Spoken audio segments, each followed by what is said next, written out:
បងប្អូននៅមានជង្គង់ខ្លាលក្ខិននេះស្អាតសាច់ឡើងកមួនជង្គង់ព្រៃអាក្រោមឡើងសឹកនេះសឹកដោយសារសត្វព្រៃយ៉ាងដឹងហើយអាក្រោមហ្នឹងគឺវាខំកាលណាខំទៅវាកោតជាមួយឆ្អឹងកោតជាមួយឆ្អឹងជនីឆ្អឹងខ្មងឆ្អឹងអីទៅវាសឹកឡើងហ្នឹងហើយរបស់សុតយើងស្រួលមើលទេសុតបើធំបើកាយឆ្នៃមើលទៅវារៀងស្លេកស្អាតភ្លឹងហ្មងអត់មានស្នាមឆេបឆែបចឹងទេហើយនេះរបស់សុតគឺអញ្ចឹងហើយជង្គង់នេះជង្គង់តាន់អត់មានប្រហោមានអីមានស្នាមមានអីទេហ្នឹងហើយនេះគឺជា channel YouTube ខ្ញុំថ្មីនេះចុច follow ចុច subscribe ម្នាក់មួយផងទៅហ្នឹងហើយនឹងចម្លាក់នេះសាងពីស្នែងក្បីឃ្លីកបកធ្លុះក្បីខ្មៅបកធ្លុះបងប្អូនណាពួកខ្ញុំប្រើស្នែងតែពីរនេះគឺស្នែងខ្មៅបកធ្លុះនិងស្នែងឃ្លីកបកធ្លុះហើយចម្លាក់សាងចេញជារូបដោយបងប្អូនឃើញស្រាប់អញ្ចឹងមានព្រះប្រក់នាគប្រកេះ7ហ្នឹងហើយគឺយើងប្រើខាបន្សាបបើសិនជាបងប្អូនត្រូវអំពើអំពាន់របស់គេយើងពាក់ទៅទី1ការពារទី2បន្សាបម្ដងតិចហ្នឹងហើយពេលដែលយើងមើលគ្រូរមជាដាច់គេធ្វើមកឡើងត្រូវហើយតែបើបងប្អូនអត់ត្រូវរបស់គេទេពាក់តួអង្គដែលសាងពីស្នែងឃ្លីឬខ្មៅបកធ្លុះហ្នឹងគឺនោមលៀបសម្បូរទ្របបងប្អូនណាហើយនោមសំណាងល្អដល់ម្ចាស់ដូចនាងពូនេះក្តីបងប្អូនណានាងពូនេះក៏ល្អដែរគឺពាក់ទៅខាងបន្សាប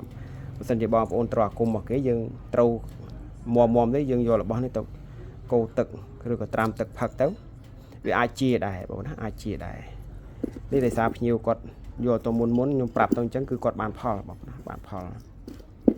ហើយតួអង្គនេះគឺខ្វាមដៃ2ហើយនឹងព្រះបាទវេស្សវណ្ណ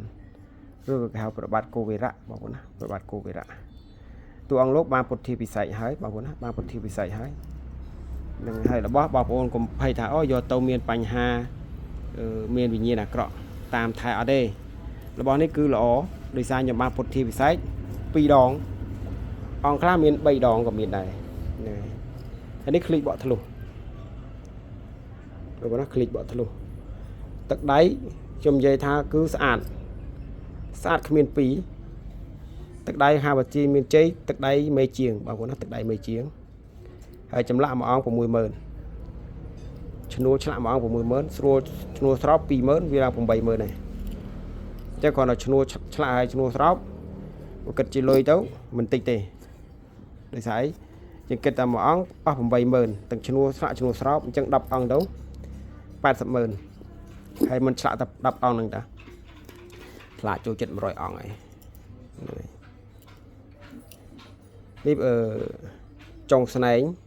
ខ្មៅបកធ្លុះសាងចេញជាព្រះអង្គពលកាយារបស់ភ្ញៀវហ្នឹងហើយស្អែកយកធ្វើកិច្ចដាប់សិទ្ធិឲ្យភ្ញៀវស្អែកថ្ងៃសិលហើយកម្មដៃនេះយើងប្រើស្នែងខ្មៅបកធ្លុះ3បូកបានលើគ្នាប្រើខាងស្នែងហើយប្រើខាងបន្សាបបងប្អូនណាប្រើខាងស្នែងប្រើខាងបន្សាបមុនវិជាខ្មៅហ្នឹងហើយអញ្ចឹងមានតែប៉ុណ្ណាសម្រាប់បងប្អូនចង់បានជង្គង់ខ្លាឬក៏តួអង្គព្រះអាចតាក់ទងមកបងប្អូនណាបាទសូមអរគុណបងប្អូន